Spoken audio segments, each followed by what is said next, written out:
What's up, party people? Welcome back to my channel. I'm Jamila. This is JemilaBeReadin, because I do be reading, and let's talk about all the books that I read in September. So at the beginning of the month, I finished up Rebel by Beverly Jenkins. I read this for the historical romance reading vlog that I posted a few videos back. I'll have it linked somewhere here so you can go and watch that and hear all of my full thoughts on this book. But this is a historical romance. It is by the Beverly Jenkins, and it was my first Beverly Jenkins, which I know, but I'm happy that I finally came to, and I'm a Beverly Jenkins fan now, okay? So this is following our main character, Valinda. She is new to New Orleans. She is a teacher, and one day she kind of gets attacked and is saved by a man named Drake and his sister-in-law, and then she kind of gets thrust into his orbit, his family's orbit, and kind of discovering what it is she wants out of her life, and pursuing that. And it was a really good time. I think Valinda and Drake had really good chemistry. Drake was very charming, I must say. He was very charming. This was just such a fun time. I give this one a 4.25 stars. It was definitely the highlight of the books that I read for that video. And yeah, if you want to hear my full thoughts, you can go check it out. But I really enjoyed this one, and I'm excited to continue reading more Beverly Jenkins. Then I read My Brilliant Friend by Elena Ferrante. I listened to the audiobook for this one. I was buddy reading this with a few of my friends. As I've mentioned, we have a little mini book club. This was the book that was chosen for August, September. It was kind of a weird month period. But I've been wanting to read this one for a while. I feel like it's been in the cultural zeitgeist for a while. I know a lot of people love this book, and it was also recently chosen as the #1 best book of the 21st century so far by the New York Times. So I think I maybe went in with a little bit too high of an expectation.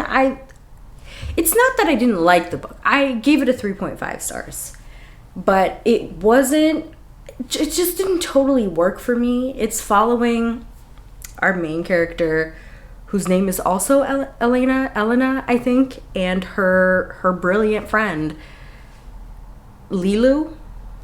I think that's one of her nicknames. And it's just basically following them from childhood to teenage, cusp of adulthood. It's a series of 4 books, and I think each book follows a portion of their life as they get older.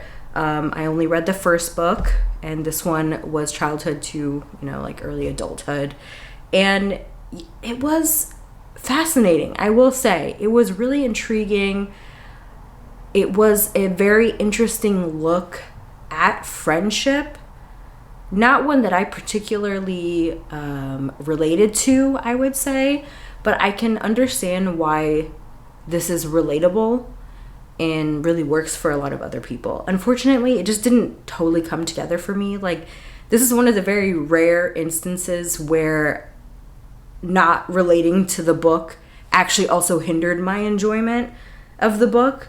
I think it's just because it's such an internal book where we spend so much time in our main character's head, and obviously she is not the most reliable narrator, but it's a lot sometimes, especially as a young child who's experiencing, I'd say, like, so much jealousy. And then there's also like the external factors of the time and place that they're in too.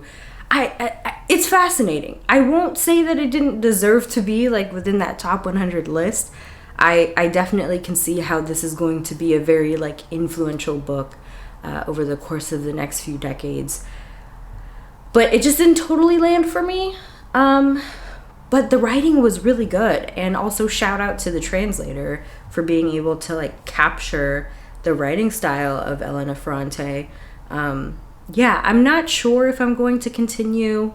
Sometimes I feel like I want to, other times I'm like, I'm not sure. It wasn't an enjoyable reading experience. I think with hindsight, I'm like, oh, okay.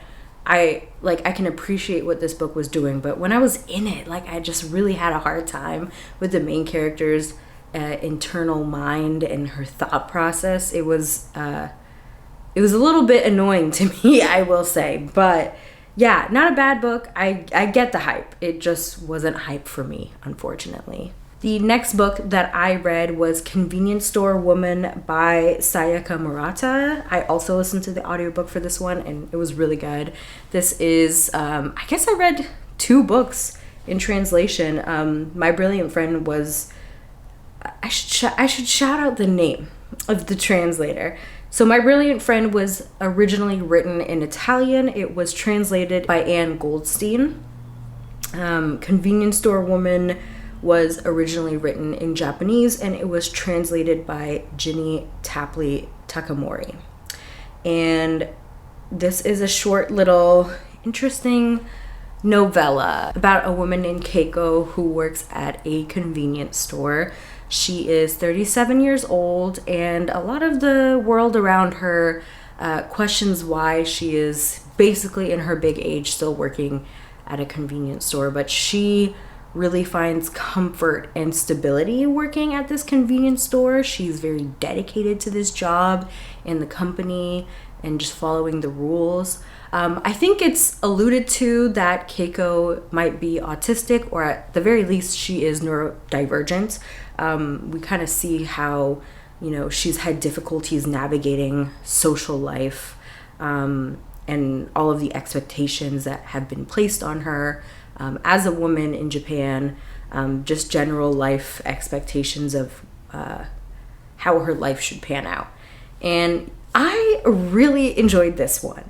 I feel like I just really liked Keiko. I liked her steadfastness in this job, and I like that, even with all of these outside pressures and this one guy in particular that she meets, she really stayed true to herself, and I really enjoyed it. I really liked her. This was one where I was like, I really enjoyed being in her mind. This was a very internal book as well, character-driven book, and I enjoyed being in her mind. I really liked it. It's short. It was very quick to get through, and I had a really good time with it. I'm interested in checking out more from this author. I think maybe the only other book that's been translated into English is Earthlings, and I saw the description of that one and then some reviews, and I'm like, oh, I don't know. It does seem like Sayaka Murata likes to go against the grain, push the envelope a little bit. I'm not sure about whether or not Earthlings is something I want to get into, but we'll see. But I give this one, what did I give this? A 4.25 stars? Maybe a 4.5. I'm not sure. I really enjoyed reading this one. And on the complete opposite spectrum, a book that I think potentially might be one of the worst books I've ever read in my life. Certainly you're certainly going to see this in my worst books of 2024, and that is Blood of Hercules by Jasmine Moss. This is a new adult romantasy book. I kind of hesitate to even call it romantasy just because the romance was kind of non-existent for most of this book, unless you count random obsession out of nowhere. This is following our main character, Alexis, who finds out that she is related to the gods in some way, and she has to go through this academy. I don't want to spoil it for you here, because I will be spoiling it for you in a quite long video that will be hopefully coming out towards the end of October. It's been filmed. There's a lot of footage for me to get through and edit, and I have some other videos that I'd like to go up before that. So it should be, again, hopefully coming out by the end of this month.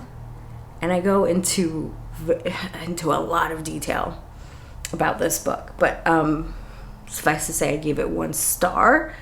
It was not good, okay? Even amongst the romantasy standards, and I know that's kind of a bitchy of me to say. But I just have a hard time with the romantasy subgenre, which is increased by the constant state of disappointment I feel at the fact that this subgenre is not working for me, because it should be, as someone who loves both romance and fantasy. But it's just, I've yet to find something that's really clicked for me. Anyways, after reading that, I just needed something that I knew was going to be good. And so I decided to continue on with my Graceling Realm reread, and I reread Bitter Blue. Wow. Looking at this, I'm like, wow, this is actually kind of a big book. Anyways, this is the third book in the Graceling Realm series. I've always said that you could read Graceling or Fire first. It doesn't really matter all that much, but you do need to read both of them to continue on with the rest of the series. So in order to read Bitter Blue, you definitely need to read Graceling, and I also think you should read Fire as well. I've talked about the series a lot. It's one of my favorite series of all time. I mean, this should really be the blueprint for romantasy. Well, not this book.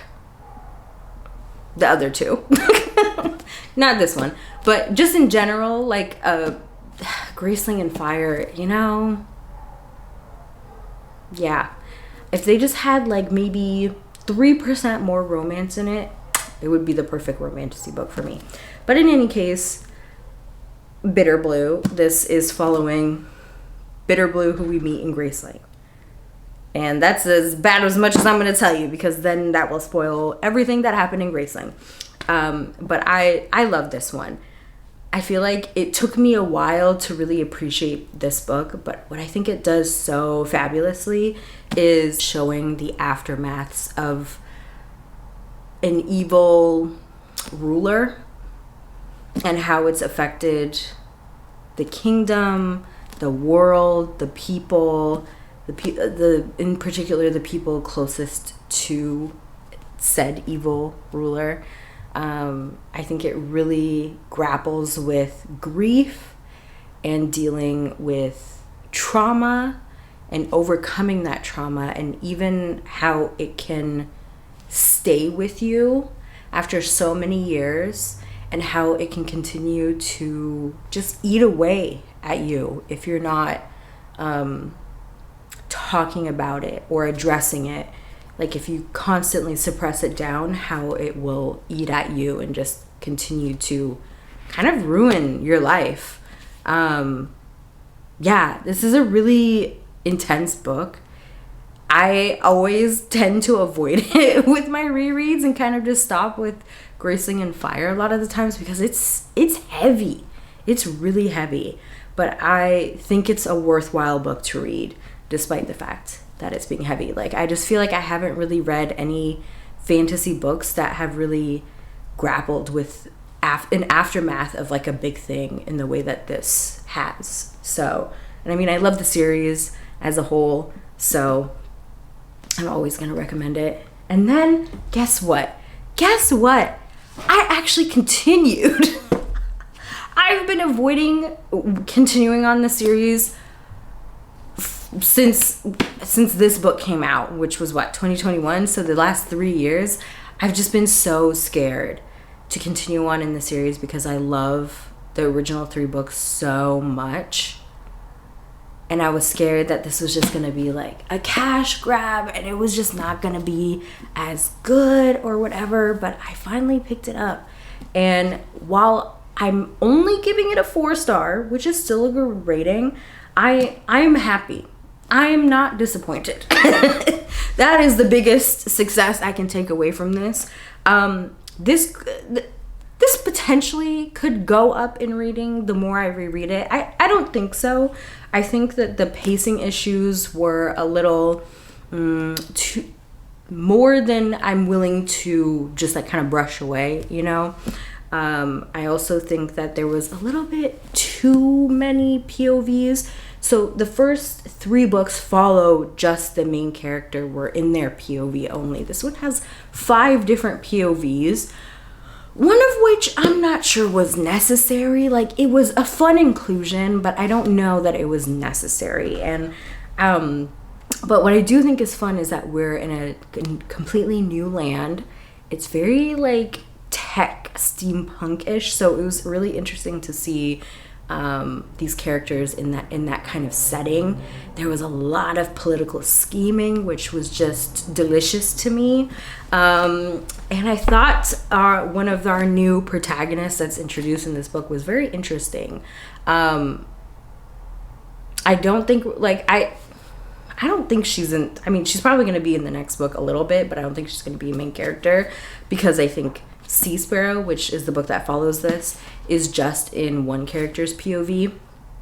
God damn, I feel like things are just constantly happening to these people, and I'm like, can they catch a break? But in any case, I enjoyed this.